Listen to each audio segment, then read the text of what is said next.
Do you like being lied to about the Bible? Do you like being lied to about the Bible? You know, religion is the one area where falsehood is valued the greatest.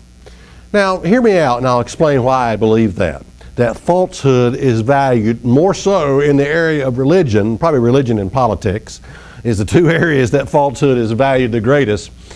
But the reason for this is because there's always a perceived, what I call a perceived personal gain in the falsehood. In other words, the gain of not having to do what the Bible says. That's why the falsehood is so valued. Now, let me illustrate what I'm talking about. Jesus said concerning the Passover, after the Passover service, he began to wash the disciples' feet. He kneeled down and began to wash the disciples' feet. And then he said to them, he said, "This do as I have done unto you." I want you to do this, just like I have done unto you. Wash one another's feet at the Passover service.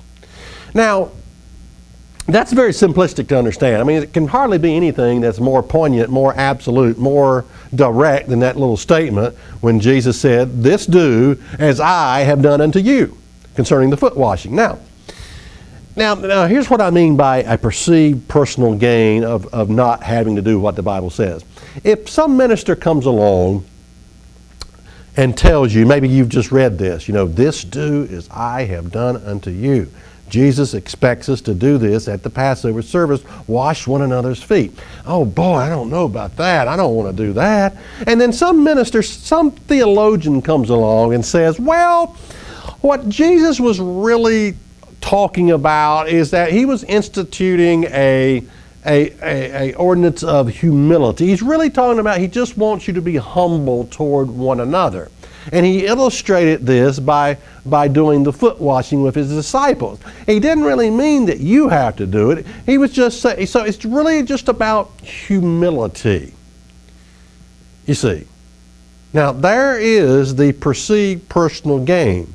The gain of not having to do what the Bible just said to clearly do. And that's why I say there is no other area where falsehood is more valued greatly so than the area of religion. Because we think with the falsehood, oh boy, I can get out from under doing this. Oh boy, you just told me a theology that says, oh, the law's been done away. Oh boy, oh great, the law's been done away. I don't have to do that. All right, that's what I want to hear. I like your religion. That's a good religion over there, boy. That's a good one. Yeah, I like that. Falsehood is valued more so in the area of religion than any other area I know of.